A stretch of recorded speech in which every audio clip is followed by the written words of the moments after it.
Hello once again. Thank y'all for just tuning in to another episode of the RC Lounge podcast with your host EKJ 24000. And yeah, we back again tonight.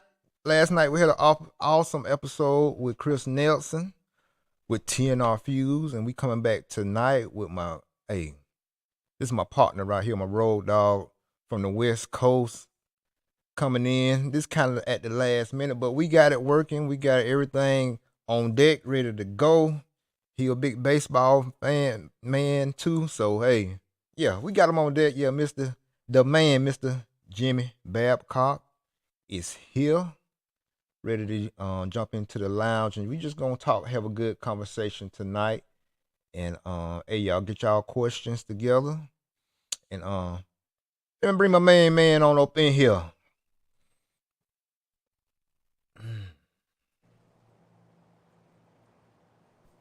Hey, Mr. Jimmy. Hey, what's up, Corey? How you doing? What's going on, man? Hey, y'all, welcome Jimmy to the lounge. Yes, sir. Hey, man. Hey, bro. We got a big crowd tonight. Yeah, man, we got a crowd in here. You know, we got to welcome you in the right way. You know, like I said, this is just what we do in the lounge, man. And hey, this laid back. We talking like we used to talk at the races and stuff like that. So yeah, we got my guy here just tuned in, Mr. Dodger boy himself. He from the West Coast over there with you, Jimmy. Yeah. Oh yeah. No, I actually feel like after looking at your setup over there, I feel like I need to be in a dark room somewhere. Like it feels like it's way too bright over here. I'm at my hobby store and just finished up the day of work and closed it up and locked the door at 7:00, and here we are.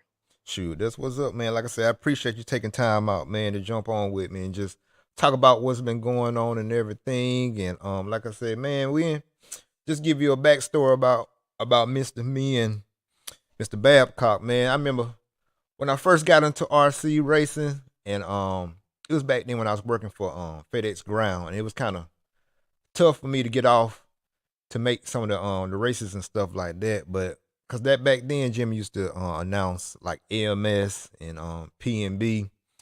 And like I say, it was tough for me to get off. So I just go up into the booth and be like, Jimmy and Nick, hey, y'all mind if I jump in?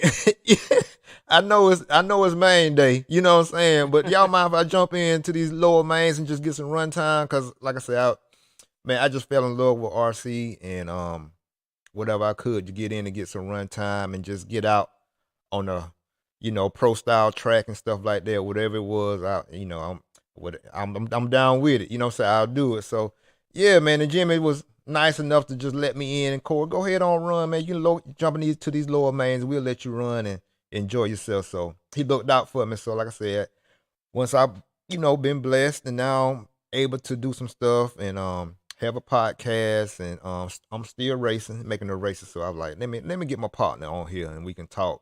And just talk about RC. Yeah. Don't forget I was your biggest cheerleader too. Yeah, man. So yeah. But yeah, Jimmy, man, like I said, so so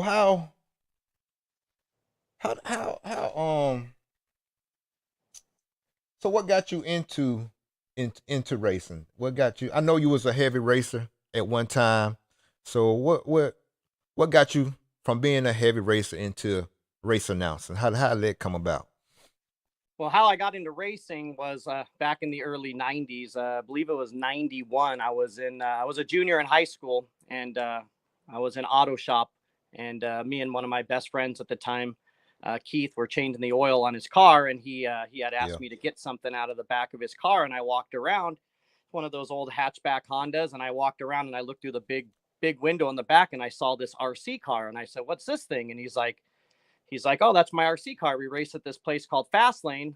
And Okay. he's like, "We're actually going racing tonight. You want to go with us?" And Mm-hmm. so I went out with him. It happened to be a Tuesday night, which is still the same night that we race to this day. And I stepped foot here, and my life has changed forever, because once I stepped foot in here and I saw this for the first time, this is what I wanted to do. And then that led into, starting club racing, working my way up, getting all the sponsors, traveling the world, winning some, world championship, or I'm sorry, winning some national championships and making some A mains at the world championships. Okay. And Okay. then, you reach a certain age and you're just like, okay, well, I think that's about as far as I can go. I can continue racing Yeah. and just, kind of exist at the races, or I can maybe try to do something a little different and stay inside the industry. And it was right around that time where the owner of now Hot Rod Hobbies, asked Uh-huh. me if I wanted to learn how to do the club race announcing, the local stuff. So he kind of taught me how to do that, and I was just Okay. doing the weekly stuff. And then, back in 2000, and I think it was 2004. I always have to look at my shirt because I got it written established 2004. So back in 2004, Yeah. the JBRL was born, and I wanted to do a series because when I was racing, back in the day, we had Norca and Roar. Norca was another sanctioning body, and they had a Southern California series going on at the time, and that was like my favorite thing to do was,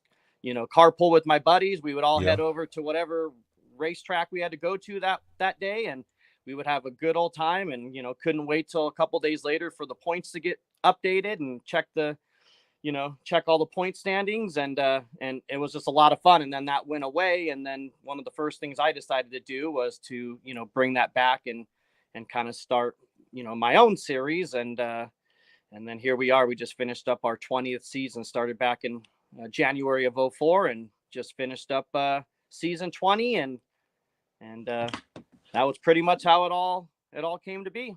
Yeah, man. And like I said, you've been racing, like you said, you was in it really, really, really, really deep. You know what I'm saying? You made to the world championships.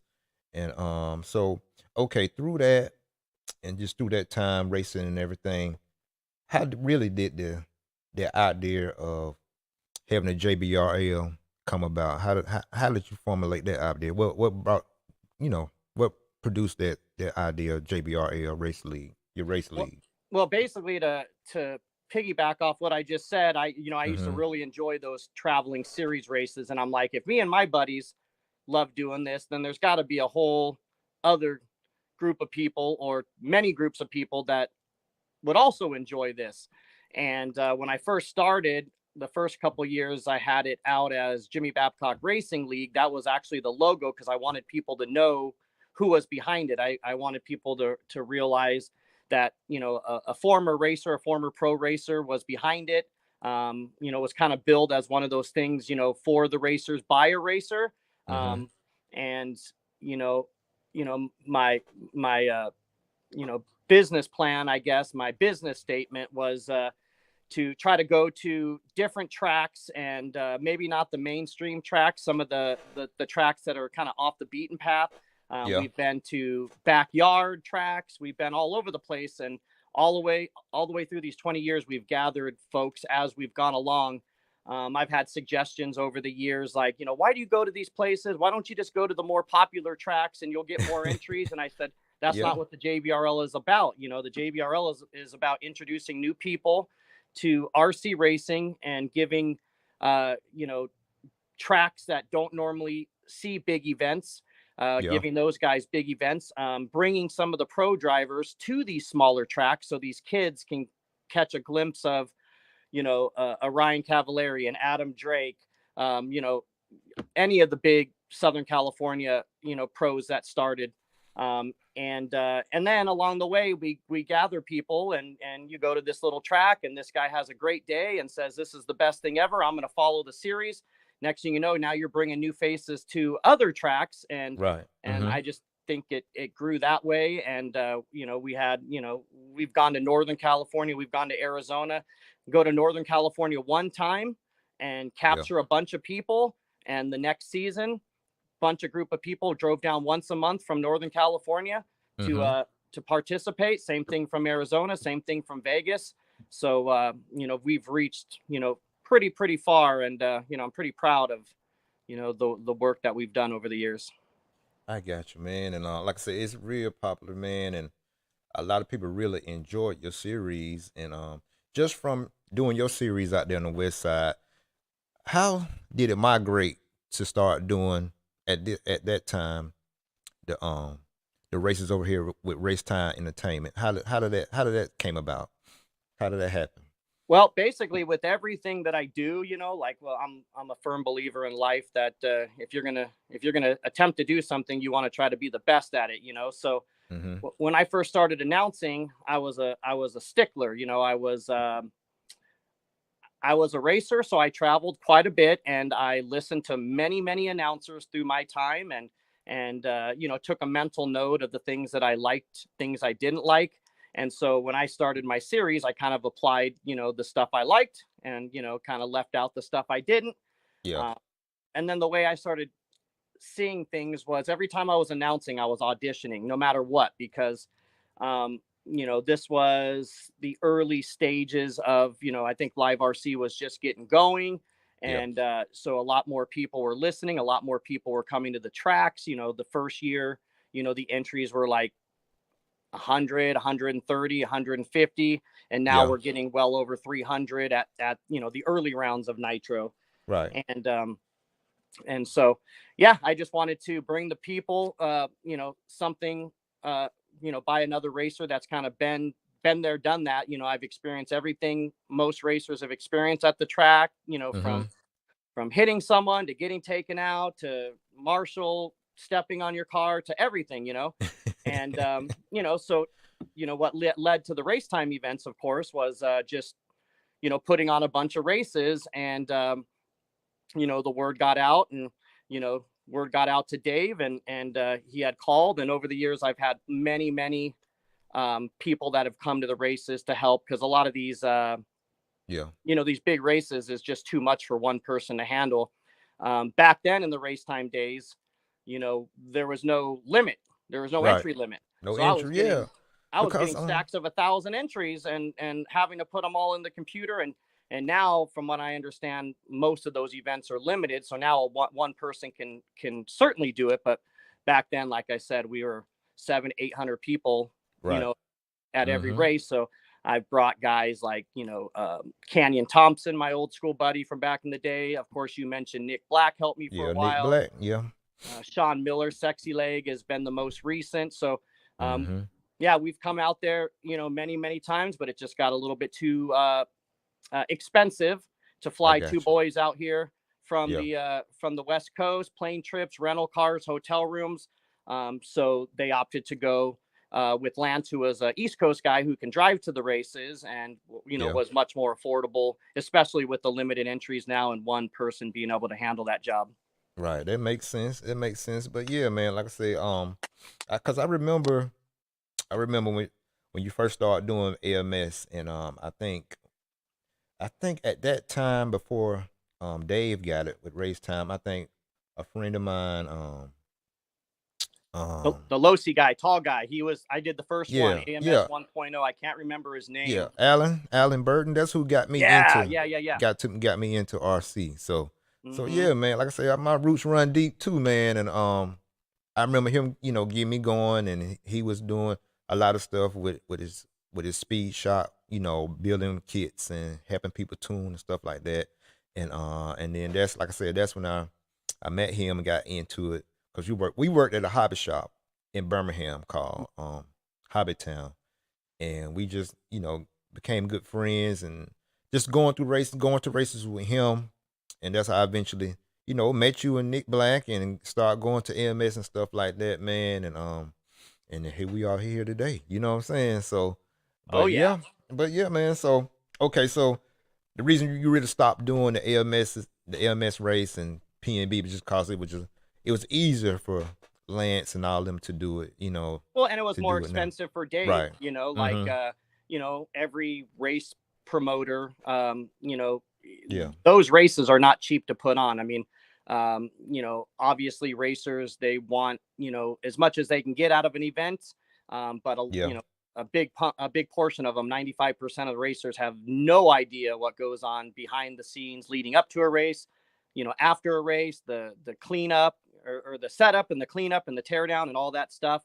Yeah. And they pay their hard-earned money to come to the races and get a service provided. So I guess they don't really, you know, need to know. They just want to show up and race and have a good time, which is understandable. But yeah, these races are a lot of work, a lot of time, very little, Yeah.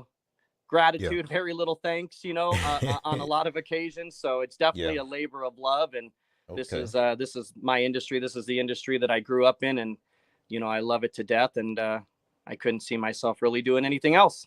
Yeah, Uh, man. I appreciate that. Yeah, and man, you do a good job. You know what I'm saying? I don't want to be misconstrued or misunderstood. We not saying nothing about Lance. We just going back through history, bringing everybody up to speed on how where we are right now, and you doing okay, bringing in stuff. Like I said, Lance is awesome. He Yeah, does well, the a funny great thing is, job. with Right. the Lance story, the first time I met him was with me and Nick at AMS. You remember the year that Nick wore the full three-piece suit? The suit, yeah, the black suit, yeah, So that yep, was the year we were sitting literally at the bottom of the driver's stand, right on the railing at AMS, putting on the race. And I remember Dave walking over and introducing Lance and saying, "Hey, this is Lance. He's getting into the race directing deal. Can you guys kind of show him the ropes and show him the way?" And I remember he kind of hung out there and right. sat with us the rest of the weekend. And yeah, great guy. Great guy. So That's right. Yeah. he does a great job announcing and Right. running the show fast and efficiently. That's it. Like I say, man, I've done an interview with Lance. And like I say, good dude, straight to the point. Just a good guy. And like I said, he kills it when he's on the mic anyway, especially race announcing. So Hmm. when did you do a race here recently in Louisiana? Did you do Yeah, I I did forget. the Southern Classic for So the Derek classic, Tarrant. right? Yeah. Mm-hmm. Yeah, Derek Tarrant. He's a old school friend of mine. He actually grew up with his brother racing here at Hot Rod Hobbies. Right. From kids, his whole family grew up here, and then of Okay. course him and his wife moved to Texas. And so when he went to go put on a race, which I think it used to be one of the race time events that was no longer being used, and so Derek, I think, changed the name. And Yeah. obviously we go way back, so he called me up and hired me, and me and Sean headed on out. Yeah. And yeah, we rocked that race out. That was a lot of fun. A Oh, lot of fun. you really enjoyed it. What you really liked about doing that race down in Louisiana? I always just like the Southern hospitality. Like Mm-hmm. it's a you know people have no idea the culture shock, I guess, from East Coast to West Coast. I always joke around because one of our biggest issues out here is turn marshaling, and it's like pulling teeth. I mean, it's a simple concept. You walk off the stand, you go turn marshal, but Yeah. for whatever reason, it's like 99% of the people Yeah. feel that they have to put their car in their pit area, or it's not going to be safe, or whatever the reason. Yeah. Nitro guys, they all have mechanics. You hand it to your mechanic, you go turn marshal. But anyway, when we need volunteers out here, I'll call, Yeah. and very few people jump out there, so much to the point where I have to kind of set down the mic at some point and just tell people, okay, well, I'm ready to go.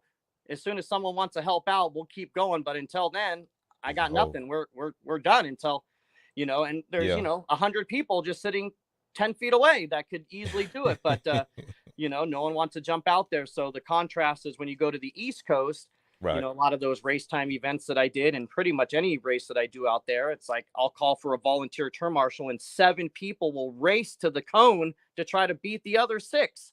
Like Yeah. like, and then they're like, no, I want to do it. No, I want to do it. And I'm like, okay, there's plenty of term marshaling to be done. Okay. So let's, There's no let's, fight about it. Yeah, man. exactly. No need to fight about it. You can do the next race. So, but yeah, it's just different, different feels, you going back to that Southern hospitality. I don't know how many plates of food like that I'm brought when I'm back East, like breakfast, lunch, dinner, and probably like 2 platefuls at every meal of just the awesome racers and their wives or girlfriends or That's parents. right. Just, they're Yeah, always cooking something and feeding us well. And it's always a good time. Man, that's how we do it down here, man. We gonna make sure you eat good and make sure you're nourished and you get all your energy so you can go and push on through. And when you get ready to go, when you be like, man, back on the west side, thinking, sitting back, like, man, they really took care of me when I was down there. You know what I'm saying? So yeah, that's what we do. So again, to help you really want to come back again. So we gonna take care of you, man. So we're gonna take care of you for real. So yeah, let's go back to the West Coast. Okay. You better get moving. I'm already here. I'm coming. I'm definitely coming out there. My brother stays out there now, so I definitely got more than one reason to come on out there and race on with y'all now for sure. But yeah, man. So how did you get caught up doing the DNC and all that? How did that come about? Well, Joey Christensen from the dirt racing puts on that event. And it all started actually because the DNC still to this day is not technically my event. It's Kenny Brosh. Kenny Brosh is he's my buddy. He's the announcer from the DNC in Arizona. He lives in Arizona for all the years. He's the gentleman in the wheelchair. Most people know him. He's done a fantastic job. And right, he does. I know you're talking about. He got a distinct voice too. So when you hear him, you'll know him. Yeah. Yeah, one of my best friends ever, the greatest guy. And so yeah, he was doing DNC, and then Joey hired me because Joey one year decided to do an A scale, a 10 scale, and a 5th scale, all 3 tracks right around each other, 3 announcers. I believe the first year I was doing the 10 scale. He had some other announcer doing the 5th scale, and then Kenny was doing the A scale. Well, the 10 scale track that I was doing that first year wasn't very, I think there was only like 40, 50 entries. So I was able to do like 6 rounds of qualifying and like AAA mains all in one day just because there was very few entries. Right. And so, so I get done for the day and I go back to my room because my part of the job is done, and I stop and get food, and I'm back at the hotel and I'm eating my food. And then Joey calls me and he's like, hey, can you, is there any way you can come back to the track and take over the A scale track? He said, Kenny's pretty exhausted. He's fallen asleep in his chair. and I'm like, okay. I said, Joey, I just got back. I'm eating, but as soon as I'm done eating, I'll be right back there. And Kenny was just exhausted because, those, once again, going back to the 600, 700, 800 entries for one guy, especially a guy in a chair, right.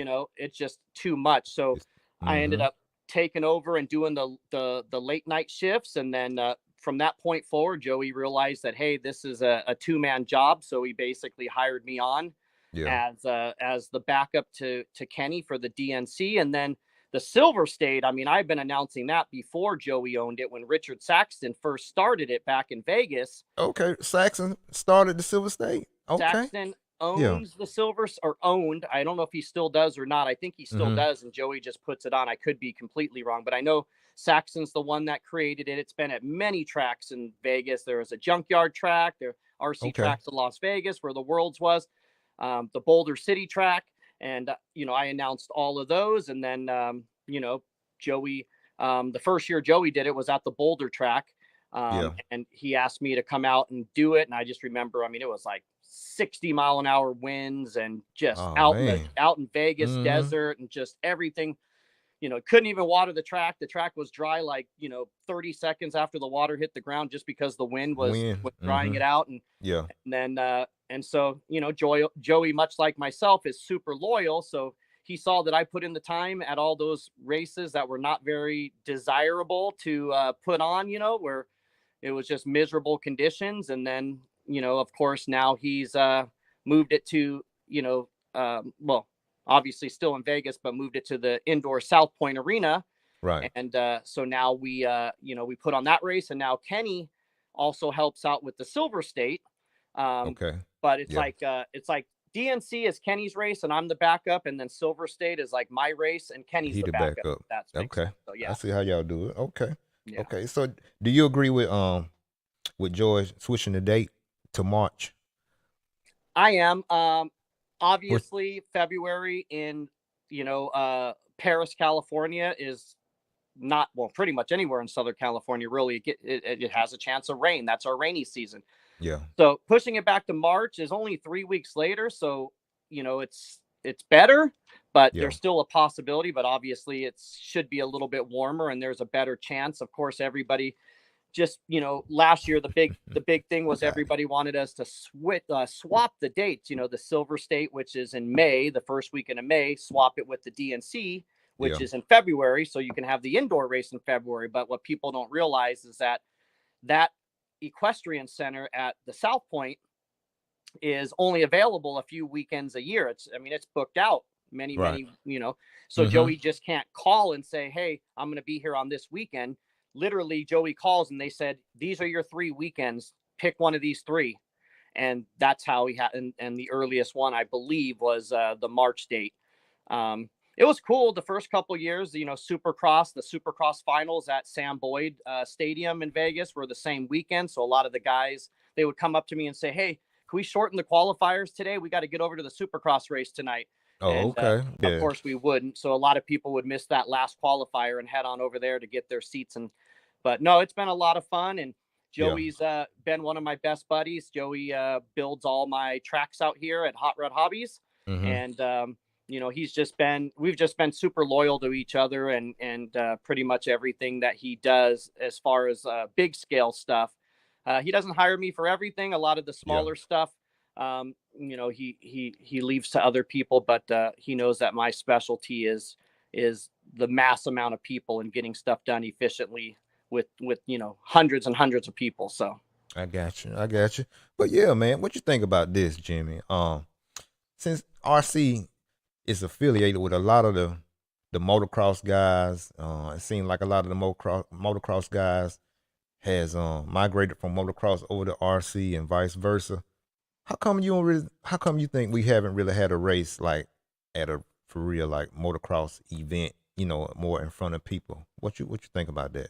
well, money, because these races. I mean, people see all these racers at these tracks, and they just think that there's just tons and tons of money. But Mm-hmm. if you were to put on, like, I don't know how it would work as far as, all I know is that we used to back in my day when I was racing. You remember the Mickey Thompson Yeah. off-road series? Yeah, that was with the trucks. Yeah. Yeah. So they would Mm-hmm. travel around, and I forget, it might have even been Norca, that sanctioning body I was talking about earlier, but they would basically bring in dirt from the stadium out into the parking lot, make a square, a plot Okay. of dirt, and then put, fencing around it, and then make a track.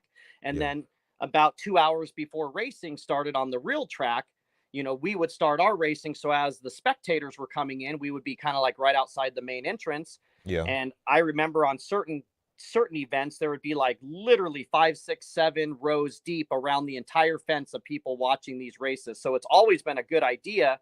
It's Yeah. just having someone to coordinate, putting on, I obviously, we've all seen Supercross races. We've all been there. It's just a million, trucks of Mm-hmm. dirt everywhere. Yeah. And, there's plenty of infield that if someone wanted to go, build a track, we got a bunch of great track builders like Joey, Right. Anthony Westergaard from Factory Tracks, Levi Jackson back in the day. Mm-hmm. There's a bunch of them out here, and just getting someone to go out and do it and getting permission. I just don't know how much the fine. I mean, I would assume, either, Anaheim Stadium, or, the Yeah. stadium, or AMA Supercross, or somebody would have to charge. Right. They're not going to let us come in and promote and do this Yeah. event for free. And For then they free. would have to Yeah. block off a spot for us to do it in between their show. And, Right. you know, Like I say, man, I just think about, man, just say like we had the RCGP race series, and we was able to, you know, find money, put money up to do races in different countries in the world. So I believe we could find some money to put some races on, like at Anaheim or at the motocross races and stuff like that. I just believe it can be done, if we really just put our heads together and work together and get it done. So, Well, but yeah, man, yeah, I'm a huge believer in that, because I've said a million times from day one, yeah, my famous saying was like, we got to stop trying to, well, never stop trying to bring the people to the races, but you know, at some point we got to bring the races to the people to the as people, well. right, right, So yeah, find out where, like I've done stuff. We have a local um, pavement track, a half-mile oval paved track uh, mm-hmm, called Irwindale Speedway out here. And one time I sponsored one of the race cars, so they let me set up a little display, and I made like wooden jumps. Um, I made like wooden jumps, and yeah, we had a bunch of try me cars, and we had all these kids, and they would drive, just do this little road course track and yeah, hit these little wooden jumps just to try. So we've done a few things like that, but nothing on the major scale. I mean, the last time I think it happened was, I want to say, I don't know if you ever heard about that manufacturers cup. I want to say like 2007, somewhere around there in Coeur d'Alene, Idaho. yeah. I think Uh, so, cause I think and that's when they gave away a motocross, a bike, yeah, a like Mike motorbike, Truey, and yeah, a I dirt think Mike bike. Truey won Mm-hmm. a dirt bike or something. But yeah, they did it right. They were in Coeur d'Alene, Idaho. They put free tickets at all like the gas stations and the convenience stores, Yeah, and all these tickets said were like off-road racing free this Saturday night or whatever. And yeah, so all these people got them, and no disrespect to Coeur d'Alene, Idaho, but apparently there's not a whole lot going on up there. And right. so this whole grandstand, 4, 5, 6,000 people, was full, completely full before racing. And Mm-hmm. I got to call the race, and it was still the first and only race to this day that I lost my voice 100% completely, to where I opened my mouth and nothing came Nothing out. came out. Yeah. Now, check this out. Scotty Ernst was there racing with his daughter as a racer. I had to Okay. go over and have Scotty come over and finish the program, because I couldn't talk anymore, because the crowd was going wild. I'm screaming, I'm yelling. We had another guy that was on the track with the wireless microphone, Yeah. pumping up the crowd, Gary Guest. Mm-hmm. And so, yeah, it takes me back to that, and that's where we need to get back to. We need to bring these races to the To the people, wherever people. the people Right. are at, in some Right. form of motorsports, whether it be a county fair or an off-road race, or AMA Yes. Supercross or whatever. Right. That's man. We on the same page with that, man. That's what I would be. I always try to preach that, man, and just cause, like I said, if we can do races like that and throw on these big races and stuff like that, but if we can just even with the manufacturers come together, throw like a Mugen and TLR race or something. They can put versus each other. You know what I'm saying? Just to get the attention, and to Yep. do something like that. But all of us going to just really just do a race in front of people to bring people in, and they can see what we really do. So, and cause all that's gonna do is really benefit them, the hobby, your shops and stuff like that, and Mm-hmm. it just puts a big spotlight on RC racing, period.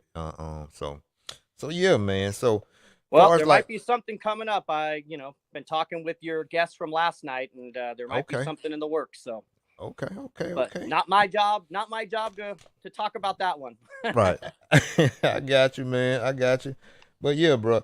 So let's get back to these big races, man. So what's cause us racers, sometimes we get focused on just racing and we really don't think about what all the preparation that y'all go through to get ready for these big races. So tell us some of the preparations y'all do to get ready to do these big races like DNC, like AMS and all the other big races. Well, every race is a case by case basis, based on, the main thing is the equipment. Whose equipment? My equipment, their equipment. Mm-hmm. Race time events was easy. I mean, in the early days, I used to bring my own laptop, but Dave has it all figured out with Jacob and Lance now, and that was a turnkey. He would have Jacob set up all the gear, And I would show up and the table would be set up, all the computers. Literally, I just walk over and start typing and pick up the mic and turn it on and go. So not a lot of prep when I was doing those back east races. Out here is another story because most of the equipment is all mine. So DNC is all my equipment. Joey's track, I set up my sound system there. I use my computers, my decoders, monitors for pit lane. Same thing with Silver State. Obviously Silver State is in a horse arena, equestrian center. So it's definitely not an RC facility. So some stuff had to be fabricated, like for pit lane monitors. There's just a railing, nowhere to hang a monitor. So I had to, fabricate some straps to hang the monitors. And, the local crew there at the casino has to put in this scaffolding as a driver stand. And they store this 10 by 10 wooden plywood box for me and Kenny as our announcers booth, even though we're indoors. I don't, the noise, the fumes, everything's just horrendous in there. So this box actually helps us stay out of the noise and the fumes. But for me, I'm just way overboard, with preparation for my events. Whenever I do a JBRL, everything is opened and cleaned. My crew actually is quite annoyed because I go as far as unrolling every single banner, because every track you go to, there's, if the track's a wet track, then mud gets splattered. So I literally wipe down every single banner for every race. If we use our speakers and I run cable and my cable's been laying in the dirt, I'll run hundreds of feet of cable through a wet cloth just to clean it off and re-roll it and re-zip tie it and put it back in the box. And, just going through everything from simple stuff like a car, a bin of car numbers having to be replaced, replace the numbers that are low. We do giveaways at every round. The sponsors give us free product, and I give it away for free at each round because I'm a firm believer. Unless I get permission from the manufacturer, if I get something for free, I don't sell it. I don't do a raffle to where I earn money. I give it away. Now there's certain events, like some of my bigger events, like my Proline off-road shootout, which is my big 10 scale race, and my Proline Nitro Explosion, where sponsors give me stuff, but I ask them if I can put this in a raffle to generate money to, pay for some of the expenses. And I only do it if they give me the okay. So I never felt it was right to profit off of somebody else's generosity, giving me stuff. Right, man. Cause I mean, I see it all the time. And like I said, I've been around when people are putting on races, and a lot of those raffle stuff is free stuff that's given to the promoter to give out. You know what I'm saying, to the races, or to the spectators. If you got spectators watching, that stuff is given freely. You know what I'm saying, and then you have to turn around and some people do raffles or waffles to make money off of it. That's kind of crazy. You know what I'm saying? But it's each to their own. But yeah, man. Just from that, man, how was when we get done racing and everything? How was the tear down and the cleanup of your equipment? How long does it take to do all that after a race is over with? So there's two stages to that. The first stage is actually at the track. The last race ends, the final buzzer sounds, and it's time to go. So me and my crew then, start the hour to hour and a half long process. So keep in mind, some of these JBRLs, we're racing until, 11 o'clock at night. Every year I try to adjust the program. Some of my racers don't like it because my goal is to always be done by 10 o'clock, because much like your parents told you when you were young, when they tell you nothing good happens if you're out past midnight, it's kind of the same thing at the RC track. Once you get past 10 o'clock, everybody's been there all day. There's there's a little bit of drinking going on. There's just tired, hot, dusty, sweaty, depending on what time of year. And, if you've been waiting 5, 6, 7, 8 hours for your main event and you're driving around and someone clobbers you, you're going to fly off the handle. You're going to be a little upset, because you're tired, you're cranky, possibly a little tipsy. And so, when the races start getting late, it's just, I know some of the younger racers constantly come up to me and always want me to add more time to the races. Yeah. I try to explain to them that this is what the docket called for. This is the schedule that I had. Right. We have a few less entries, a few more entries. It is what it is. This is what was scheduled. But just like everything else, you get half the guys that, love getting done early and half the guys that hate it. The younger crowd generally is like, we want to run longer mains and be here all night long. And the older crowd's like, thank you, Jimmy. It's nice being done by 9:30 for a change. We're always Yeah. here so late, Uh-huh. And so you got that, that's what a lot of people don't see. Their race is done. They don't care running late. They don't care running till 11:30, because as soon as they're done, they literally walk right from the driver's stand. Their stuff's already packed in the car. They jump in, they drive home. Well, Yeah. that's when I have to start my hour and a half of tearing down. And then Right. once that's done, then generally most tracks are a minimum of an hour drive to 2 hour drive home. So there's Wow. been lots of times Right. where I got up at 4. I usually get up at 4:30 for most JBRL races. And then I got to drive here to my hobby store, Mm-hmm. unload the truck. Right inside the door here at the hobby store, I have shelving, which is where all my JBRL gear goes. Okay. And sometimes that's 2, 3 in the morning. And then by the time I get home and shower and jump in bed, it's like, oh, it's already 4 o'clock again. It's almost It's a time to 24-hour day. It's time to And go to the shop, huh? Time to get right back up at it, ain't it? yeah, and then Oh unfortunately, man. this is what a lot of people don't see, and a lot of Right. people are just worried about, which everybody's on this earth to look out for number one first and foremost. I get it, but I just wish that a lot of the racers would see what's involved before and after, and then of course that's just getting the stuff back here, and then there's a whole day, at least a whole day, of taking everything and cleaning it. Clean We it have out. Yeah. air compressors here Mm-hmm. down at our track that we clean out some of the speakers with, like I was telling you, the banners. We have volumetric flask that we use for measuring the fuel capacity. Yeah. So those need to be cleaned. Scales, templates, you name it, we got everything. And then of course some tracks are just super clean, like we go to indoor tracks for my 10 scale series, and Right. everything's spotless. And then we go to tracks that are just dirty, or it may be sprinkling, or it may be windy, to where literally everything I have is just covered in dust. Covered with dust. Mm-hmm. So yeah, every race is a case by case. But yeah, a lot of work, but a lot of fun. And all I ever care about is people coming to the race and having fun. I can use, I can do without getting yelled at. I can do without the keyboard warriors on social media, but that's never going to change. It's all about how you accept it and Right. Yeah. move on. Yeah. Mm-hmm. Like I say, man, those are things that that's why I want to bring those questions out, because sometimes just us as racers, and even we don't really think past just the race and what all it takes to put on the race, and what all it takes, and wonder why sometimes it may seem like y'all are pushy, like, let's go, y'all, come on, we need to do this. Tell everybody why it's so important for the race to stay at a certain pace and be done at a certain rate, to get it done within that day or two of time.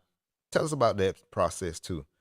Well, it's just getting stuff done in a timely fashion. Like race Yeah. directors and promoters, we get ridiculed for being at the track, keeping the racers at the track too late. But then if we finish early, we get ridiculed. Oh, you could have added more time to our mains. Why are we done so early?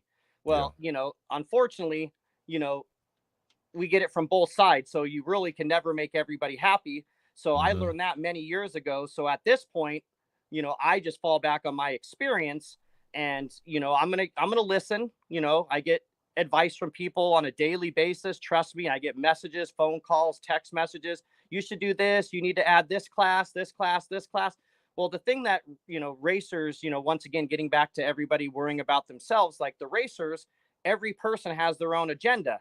Every person has classes they want to race, main event lengths they want to run, and so I can't see into everybody's mind. So the only thing I can do is base everything off of my experience, the numbers. Like people want classes added that nobody's gonna race in. or they want more classes added, which is going to dilute the other classes. One of the issues going on right now, like for truggy, for example, Yeah. nitro truggy, I would always have a sportsman, which is the lowest, an intermediate, which is mid, and then the expert class. Well, truggy hasn't been popular in Southern California for a while. And there was many years in a row that I would only have like 1 or 2 expert drivers finishing the series, mainly Adam. Last year. And so then I went to the 2 truggy class option. I went to a sportsman and an open for that reason.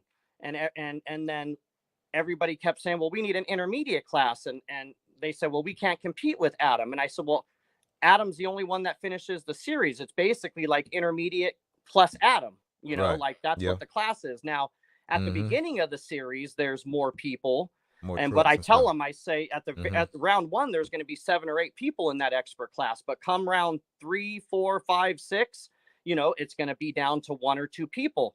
And I can't have classes that have 1 or 2. So I basically combine intermediate and expert, and it's called open or intermediate plus 1 or 2 pros is what it is, I got you. And I explained that if I make the 3rd class, then 95% of the people in that open class are going to drop down to intermediate. And then I'm only going to have a handful of guys in expert, and it's not going to be worth it. So I just pull them together and call it open. And, unfortunately, some guys don't like it because they still have to race with a few fast guys. And, it obviously takes the win off the table for them, which I completely understand. But I just want them to understand that I can't also have 18 classes either. I always try to stay under 10. The last couple of years, I've had to go up to 11 and in some cases 12, which, I guess there's no rule on how many classes, could be offered. But I've always been a believer. I don't want a lot of classes. I'm completely against one class for all. Like there's a lot of talk about there needs to be like just nitro buggy, nitro truggy, electric buggy, and electric truggy, 4 classes. And the entries would plummet if that was the case, because a majority of our racers are sportsmen / early intermediate guys. Well, if we did that, of course, all the experts and the higher end intermediate guys are still going to race, but all those sportsman guys, unless you're just excited to race with someone like Adam or Cavallari or whoever, you're more than likely not going to go, because that you have 0 shot before you even leave the house. If I said, hey, Corey, are you going to go to this race?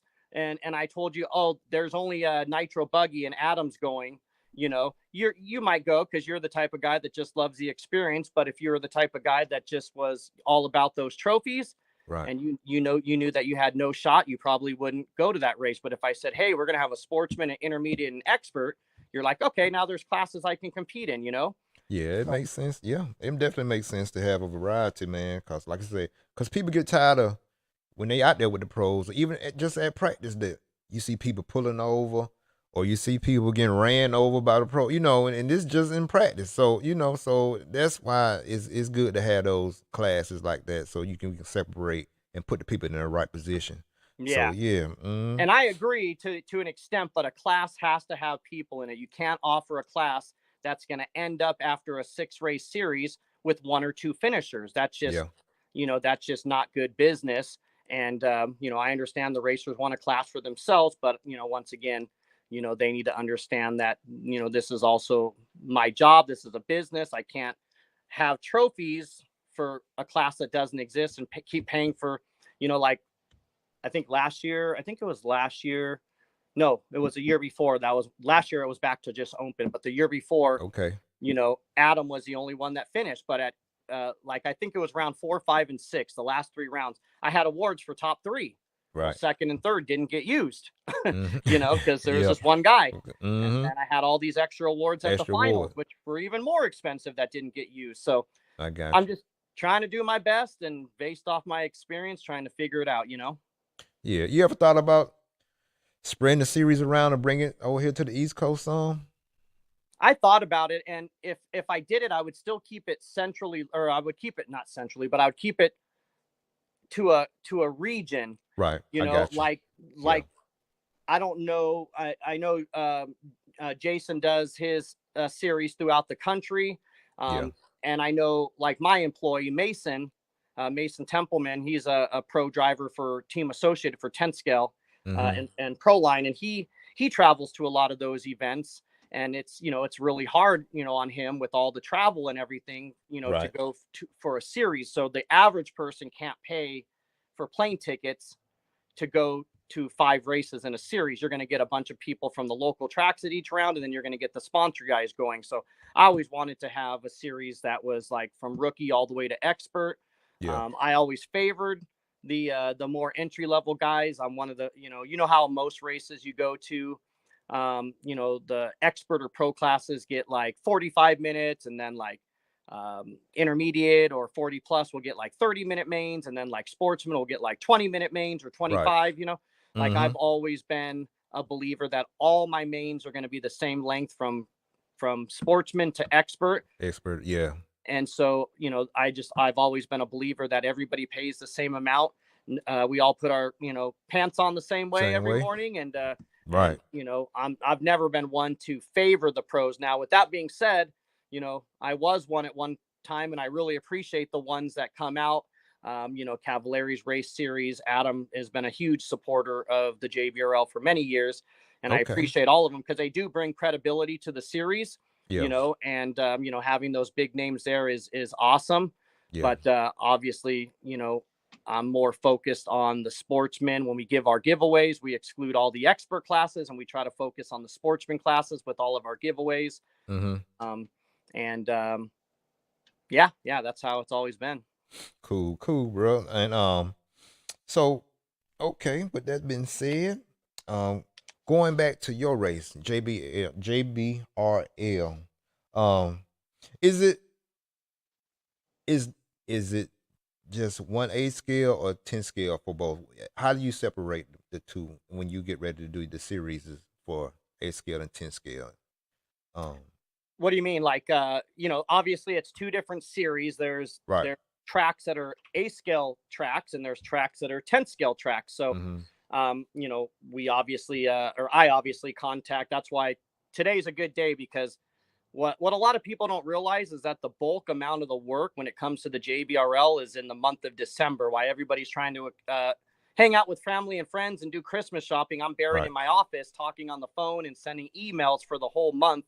Like I Yeah. said, I usually finish JBRL late October, early November, and then I usually take the month of November off just to kind Mm-hmm. of regroup and refocus, and then I get back on it in December. So it's people have no idea how much work is involved in contacting, you know, 12 different tracks, 6 for 10th scale, 6 for A scale. And so I used to call it Nitro and Electric series, just so you're aware, but the Nitro series Yeah. has almost more electric cars in it than nitro cars now. So now the last couple of years I've been calling it 10th scale series, A scale series. So, you know, the electric A scale guys don't, you know, feel excluded by calling it nitro series, you know.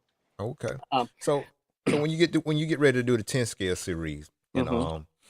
are you gonna are you gonna include, I know the gas trucks is trying to do its thing, come back around again, and have you included the gas trucks in some of the 10 scale series?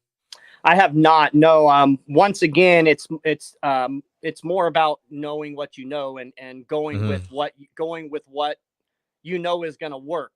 Right. And you know, there's been times we've tried to get some vintage stuff going, not with gas trucks per se, but you know, some of the old RC10 gold tubs, the original low C, I think it was the Pro SC.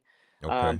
And so we would have, you know, we'd advertise for club races, or I think we had a couple JBRL rounds here where we said, hey, we're going to try to get a vintage class going.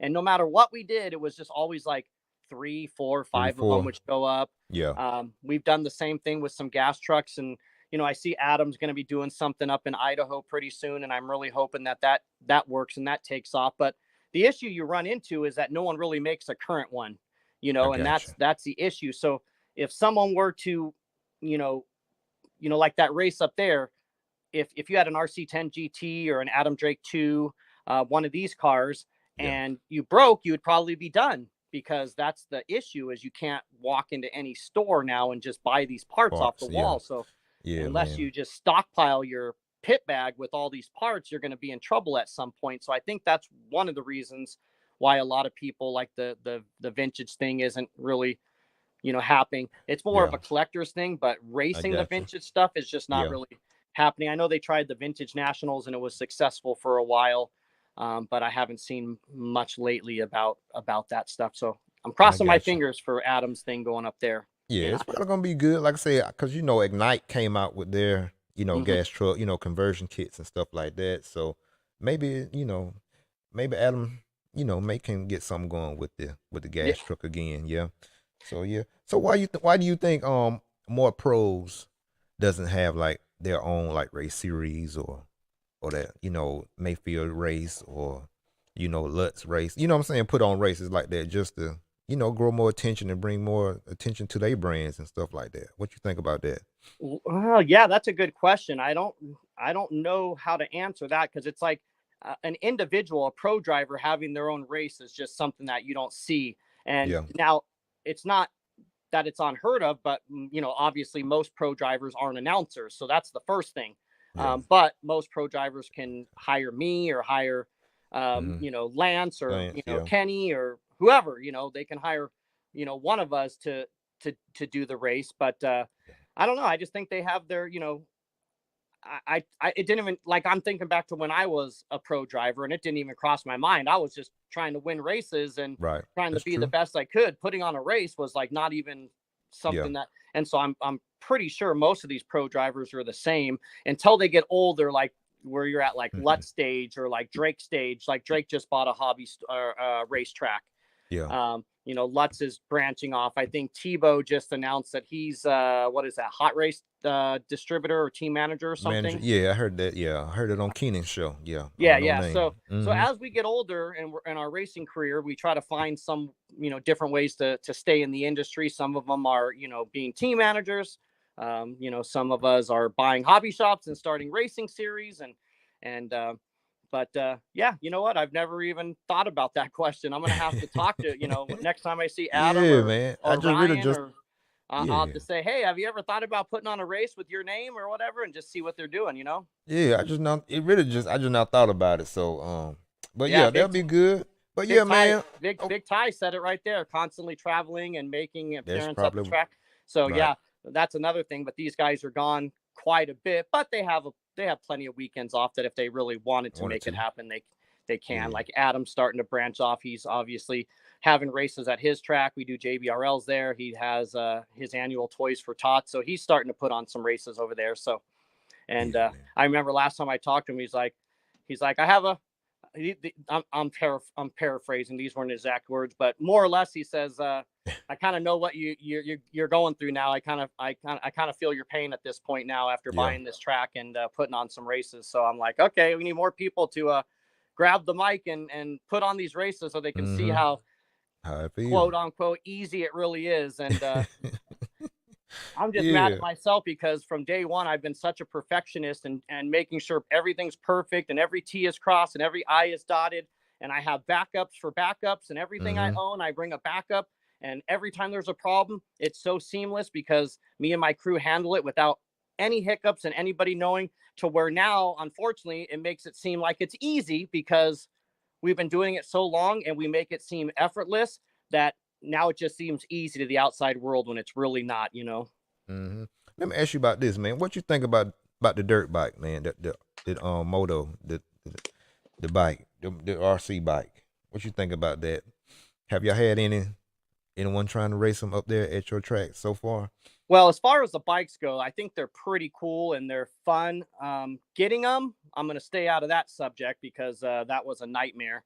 And for a hobby store that's one of probably the oldest 5 to 10 in the country, Yeah. we've been here for 36 years in the same spot. We've been buying from our distributor for many, many, many years, and there, when those things first came out, there was no rhyme or reason to who was getting them. I followed all my protocols on when to get in line and put them Right. on order and blah blah blah. And I was probably one of the last ones to get them. So much so that I had a lot of people that had uh, prepaid or partially paid for them. that at some point they were calling me saying, hey, well, this store has them, this store has them. And I had to give everybody their money back and say, just get them, because I still don't know. I When don't they're know gonna what's come in. going on. But Mm-hmm. moving past that, I've seen them. We have classes here at my track. Um, Not so much anymore. When they first came out, we had a nice core group on Tuesday nights coming out. There was Yeah. like 5, 6, 7 of them. And then they slowly started dwindling away. And the last month or so, we really haven't seen them. But there's other local tracks like Camarillo, which is about 60 miles from here. They run them on a regular basis every Friday night. Yeah. I believe Anthony Westergaard just built the track at the Proline test track, and he's doing something here at the beginning. I think it's called the NSX or something like that, factory Mm-hmm. tracks, and he's featuring the pro moto bikes. So that's a perfect track. Our track here is a little small for them, but they still Yeah. have fun. But that track will be perfect. So I'm really curious to see how many show up in a couple weeks over at Anthony's race. And Yeah. if you have one and you're listening, make sure to check it out. You just got to go to Factory Tracks Facebook page or Anthony Westergaard's Facebook page, and he has the flyer with all the information on there. So hopefully it's a good turnout for him. Cool. Bro, like I said, this interview is about you, man. So let's get back to the JBRL. What's the plans for JBRL in 2024, man? Tell us your plans for it in 2024. Well, my plans are to keep doing what I do best, or what I feel I do best. Some may agree, some may disagree, but no, we just finished our 20th season, so that was my goal. So really, anything past this is gravy. It's getting a little bit tougher. I'm not getting any younger. Next year I'll be 50, and I've been traveling this country for the past 30 years, putting on RC races since I was basically just past I was 20 years old. Mm-hmm. And we all slow down as we get a little older, right? So Right. eventually, my ultimate goal would be to find someone, train someone to eventually take over the JBRL. And what I mean by that is just take over the at the track stuff. Yeah. I'm here at my home base at the shop, getting everything ready, all the schedules, sponsors, hotel rooms booked, all the gear, prizes, trophies, awards, everything like that. I can all do from my home base here. But Okay. eventually I want to get somebody to take over, but that time is not yet. And so me and the crew will be back on the road for the 21st season. We just released the 10th scale schedule today, and the A scale schedule was released yesterday. So the hard part is now over. Now it's just, finding sponsors, which we're going to be a little bit more selective. It kind of was, we love having sponsors, but it was getting out of control to where I'm hanging up like 30, 40 banners, at you working hard hanging up all them banners and taking them down. Yeah. And then cleaning them in the shop. So we're going to try to be a little bit more selective and basically have less sponsors, but more, get more out of the sponsors and promote those fewer more. But I'm excited because the good news that I also got, actually, I got the news about sponsorship before I even started working on the schedule. But my two mainstays, are back with me, which is, something that I'm very proud of, because Team Associated and Proline have been with me. Proline's been with me from day one. Initially, it was Proline and TLR.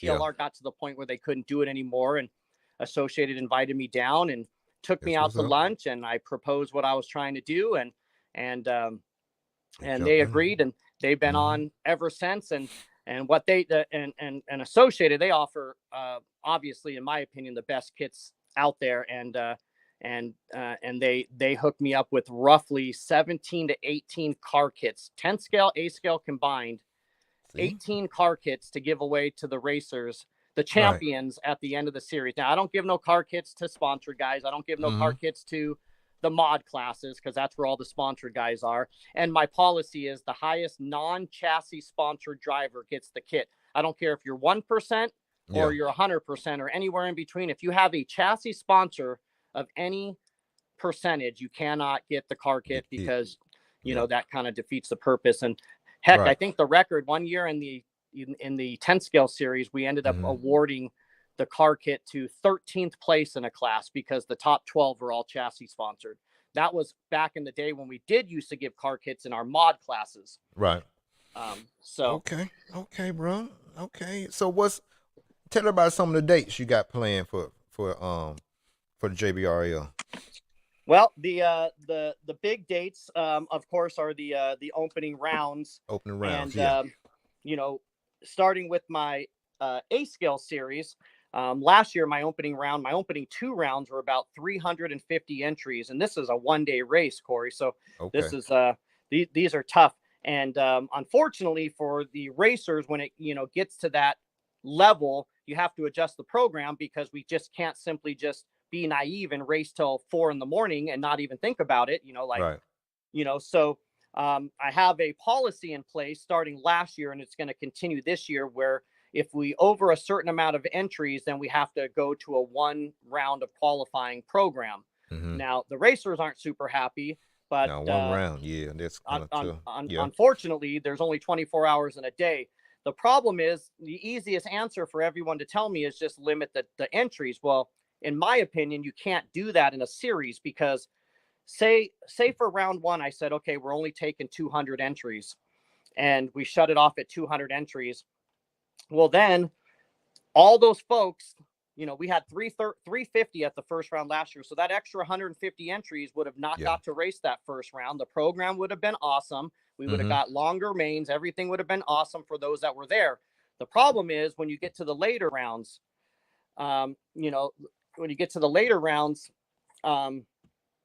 you have to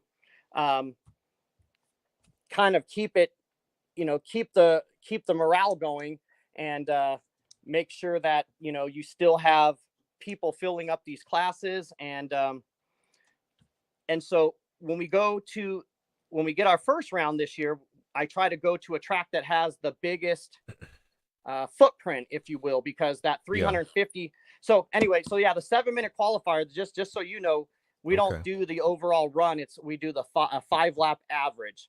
Okay. So we give you 7 minutes out there. So instead of doing your 2 5-minute qualifiers, you get a 7-minute qualifier. So you lose 3 minutes, but it's 1 qualifier. And then, with only 1 qualifier, if you use the entire 7 minutes, and you broke or a tire fell off or you flamed out, you're automatically in the lowest main.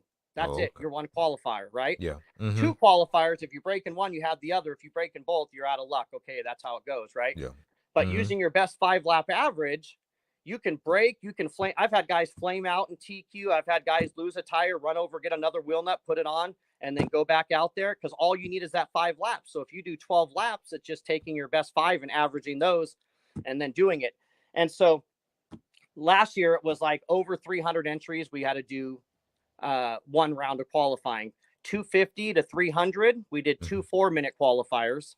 And then under 250, we did 2 5-minute qualifiers, which is the normal program. Okay. So I adjusted those numbers a little bit. I'll be releasing that information because it was a little, the numbers were a little high. Like, once again, I go off of everything. I go off of the numbers of the race.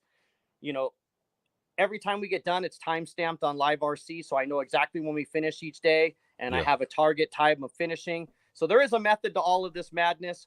Okay. I know a lot of racers don't, agree with a lot of the stuff, but once again, I'm not out here trying to hurt anybody. I'm just out here trying to put on races and get done in a timely fashion and accommodate everyone and not focus on any one person. But that's all you can do. Yeah, that's all you can do, Jimmy, man. Like I say, and then that's awesome how Associated, stepped up and looked out for you and came aboard to help you, continue to run the series and stuff like that. You know what I'm saying? That's how God do things, man. One door might close, like with TLR or whatever. He opened up another one. And more than 9 times out of 10, it's going to be better than it was than previously. You know what I'm saying? So, but yeah, man, they just stepped right on up. That's awesome. With Associated, how they stepped up. Yeah, don't forget Proline. Associated's been with me for the last 5-6 years, but Proline's been with me the whole 20. So they financially help me when it comes to the series race. And then they help me with product and stuff as well. And Todd, who is the owner of Proline before it was sold to Horizon, Yeah. was like one of my good buddies, a business mentor to me. We talked, quite a bit about, business and racing and the state of our industry. I learned a lot about business and a lot about just, life in general from him. When someone makes an impact on your life like that, and they're loyal to you and they support you with everything you do, from Yeah. when I was just a punk kid racing to Mm-hmm. when I started the series and nobody ever heard of the JBRL. Proline was like, we're going to put our name on it. We're going to get this thing going. And so I didn't want to get out of here without giving them some love, as well as team associate. And then of course my third title sponsor is Mike Garrison at Boom RC Boom. Graphics. Okay. Yeah. So Mike is responsible for all the flyers, all the graphics, all the awards we hand out at each round, the awards we hand out at the finals, all the red number plates that we hand out. He's basically responsible for all of it. Our Nitro Explosion flyers and awards, our Nitro or our off-road shootout flyers and awards. So yeah, thanks to Mike Garrison at Boom and Brittany. And of course, congratulations to them too, because they just had twin baby girls. So Oh, okay then. That's yeah. awesome. Yeah, man. But yeah. Hey man, you got those dates for the opening days yet? You got the dates? Yeah. I'm sorry, I got sidetracked. I like to talk, if you haven't noticed, but Hey, it's all good. That's what we're here for. Yeah.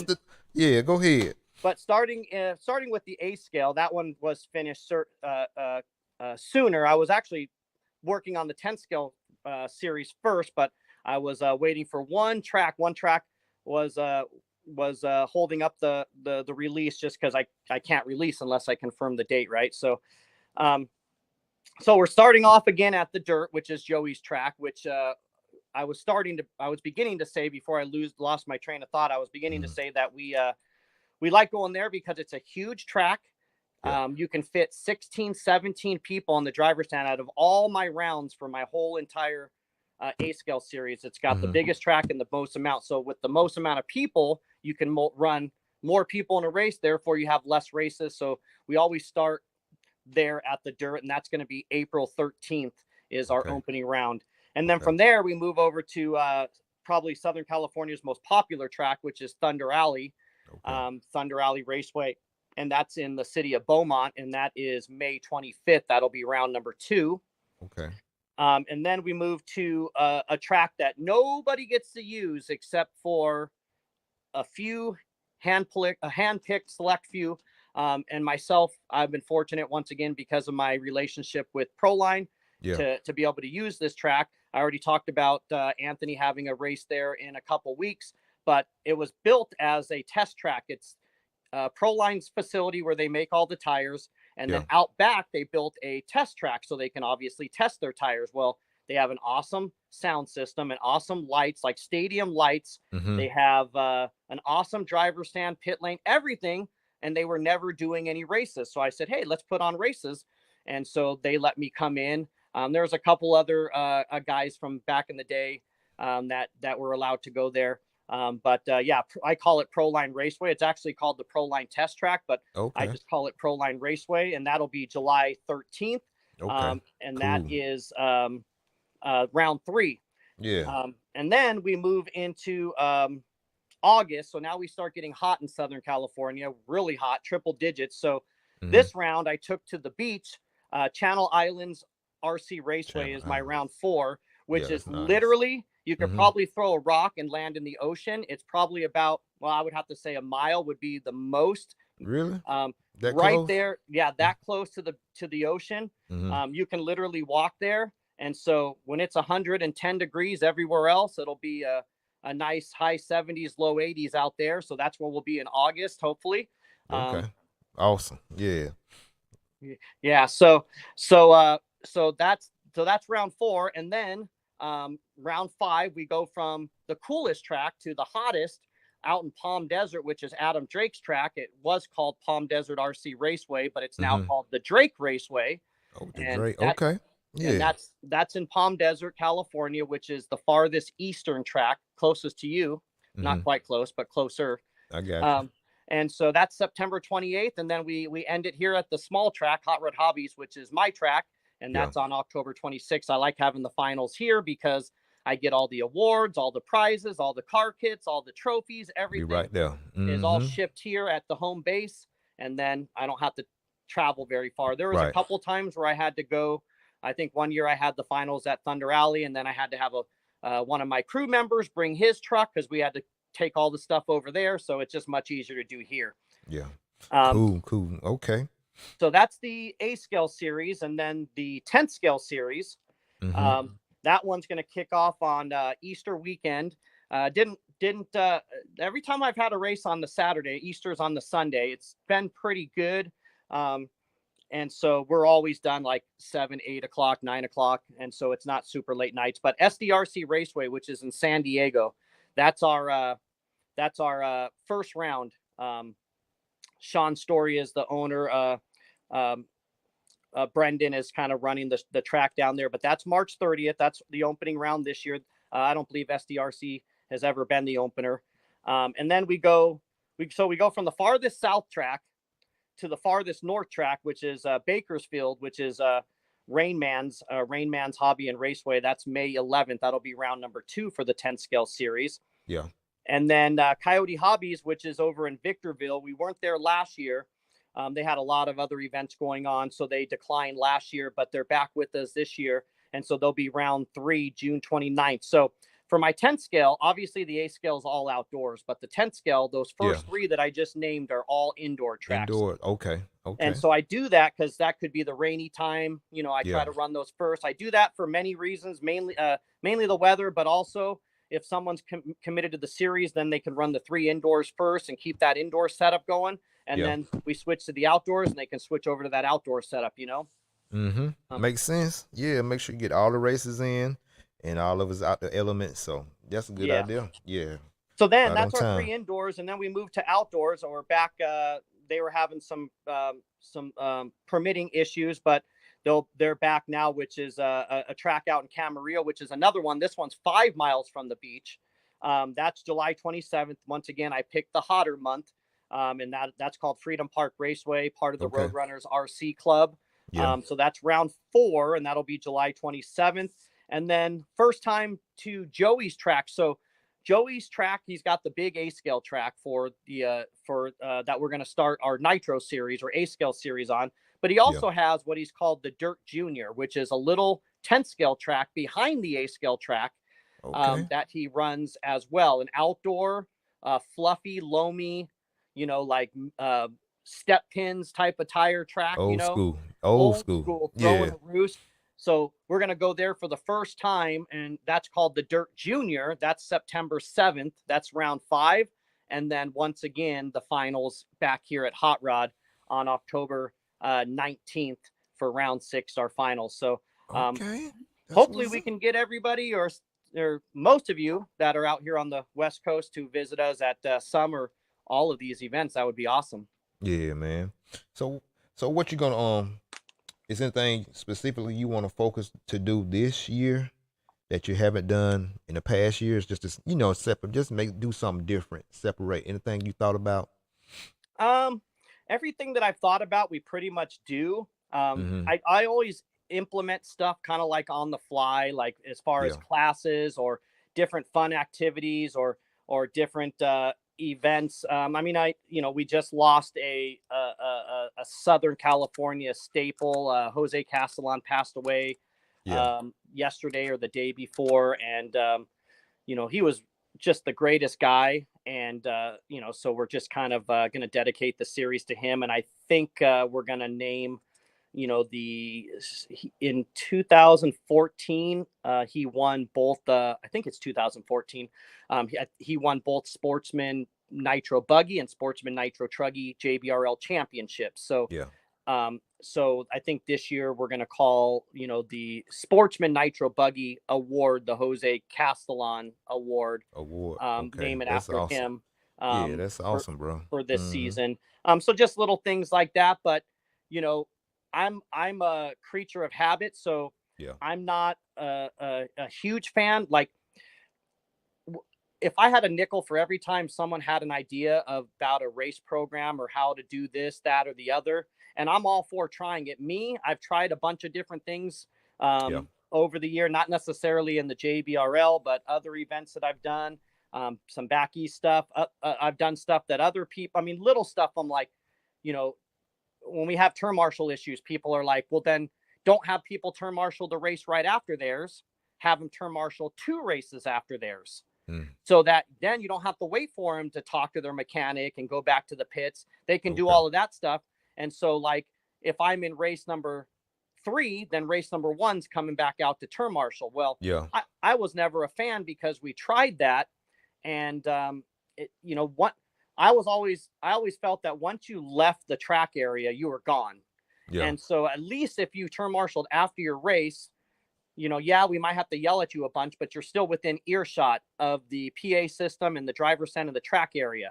Some of Mm-hmm. these tracks, like the dirt, you can go, a quarter mile away to your pit area. It's so far away, you can't hear nothing. So, I always figured if we did that and people left to go back to their pits, they started debriefing with their mechanics, they started chit-chatting over here, they're going to forget. And then I'm going to call them out and no one's going to be able to hear me Here. because they're all Yeah. going to be back in the pits. Yeah. So, I'm all for people trying stuff, but I'm more of like, okay, I perfected, I feel, what we've done over the years, and that's what I like to stick with, the stuff that's tried and true that we know, because even the times that I have tried different formats, I mean, I remember one year in the JBRL, I did a simple, so you know how when you qualify, you can do either rocket round or you can do qual points, right? Right. Uh-huh.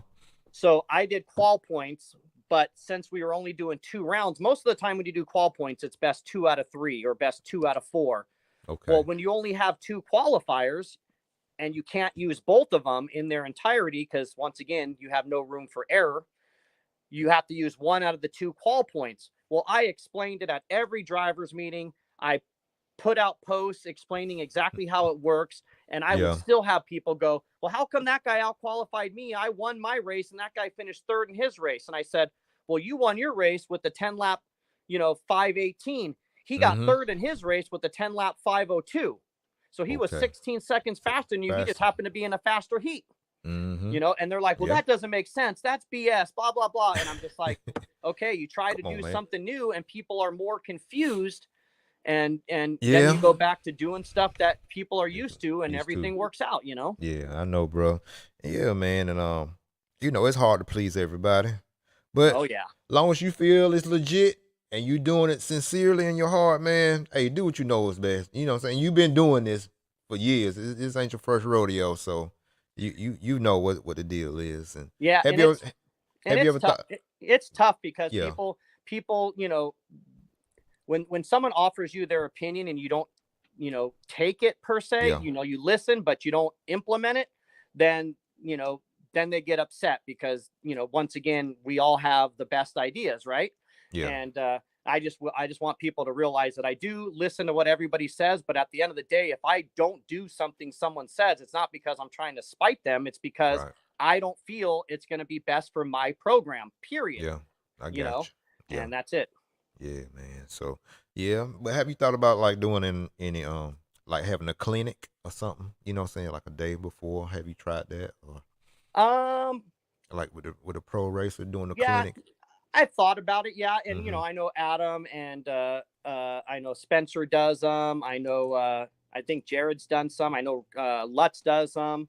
And, yeah, a lot of them do them like, days before. And, that's something I've definitely, thought about. And, something that Mhm. I probably talked to a few of the guys about, maybe implementing. My philosophy on that is basically the whole race weekend is a clinic, and what I I mean got you. by that is, I'm the one that's on the microphone, and let's just say I have Adam Drake, Ryan Cavallari, and Ryan Mayfield at the JBRL that round, or a shootout or a nitro explosion or whatever the race is. Or Yeah. even when I was doing the race time events or any of Joey's the dirt racing stuff, I Mhm. always say on the microphone, hey, for all you privateers out there, if you guys have any questions, these pros are here for you. They are paid to be here to To help race you. and to Right. help customers with their product. I said, Right. don't be intimidated to go talk to Adam or Ryan or Jared or whoever. Just Yeah. walk over there. They're normal people like you and I, and just say, hey, Adam, do you have a minute? Now if he's thrashing or something, not a good time, or if he's rushing up to get to a race, or if he says, hey, my race is up next, can you come back in 15 minutes? All that's fine, but I always encourage the racers, if you have a Mugen, go see, Adam. If you have, this, go see this person, that, go see that person, and so, yeah. so I'm always seeing kids, or, young men, or even adults for that matter, that can't, like Adam is like the tuning guy, he Right. helps Man with the everybody. engine. Yeah. Yeah, he helps everybody tune. So he's always sitting there in pit lane tuning someone's car. So that's always great to see. And he's always been really good at helping people. So Awesome. Yeah, bro. Just like I said, I ain't gonna keep you all night. I know you've been working hard all day. And just give us again just the dates of the opening days on the 8 scale side and the 10 scale side. all right. So opening round for the A scale side is at the Dirt Race Park in Paris, California. That's April 13th. And our opening round on the 10th scale side is down in San Diego at SDRC Raceway, and that's on March 30th. So hopefully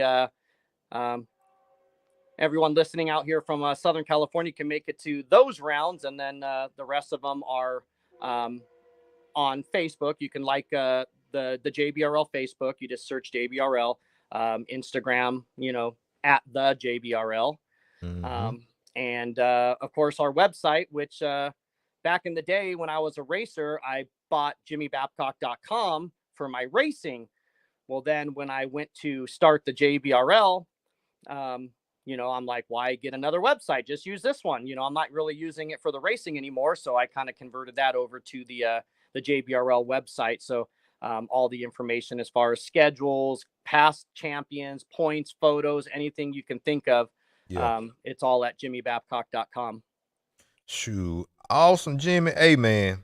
Hey, you deserve a.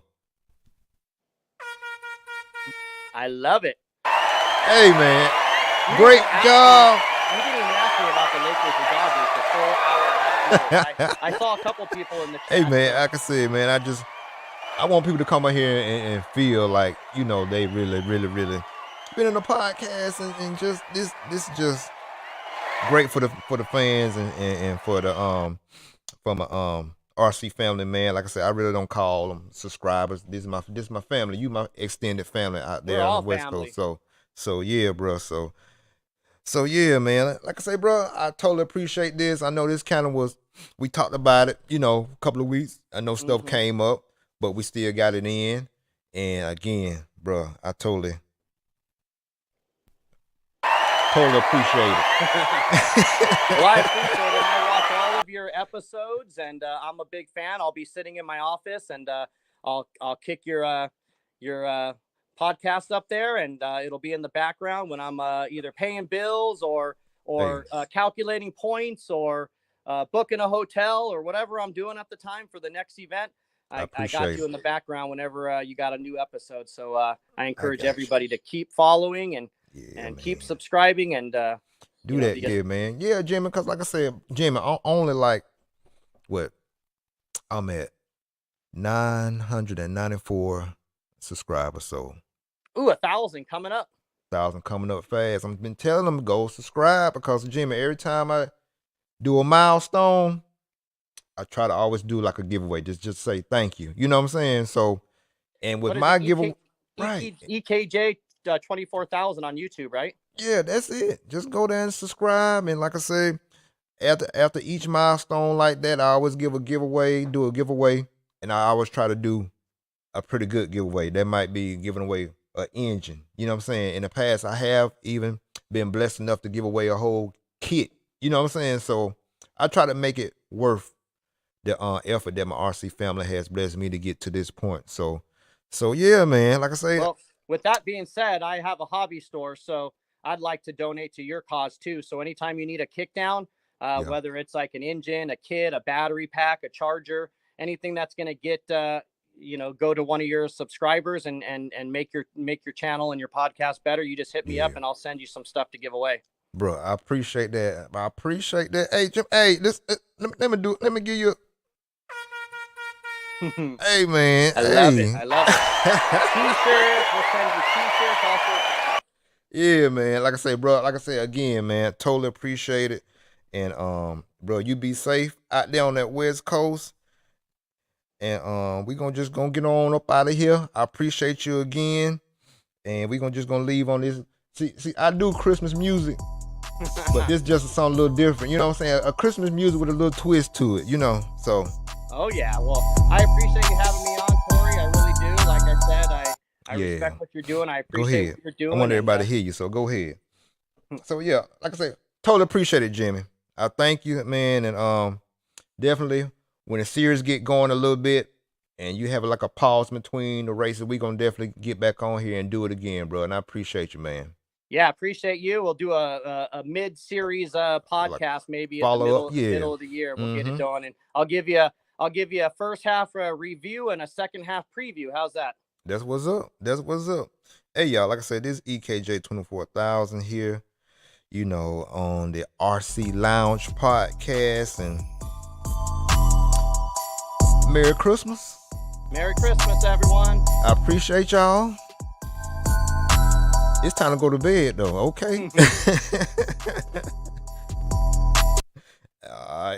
All right, y'all. EKJ 24,000 and Mr. Jimmy Babcock. We out, baby. We out. We are out. See you guys.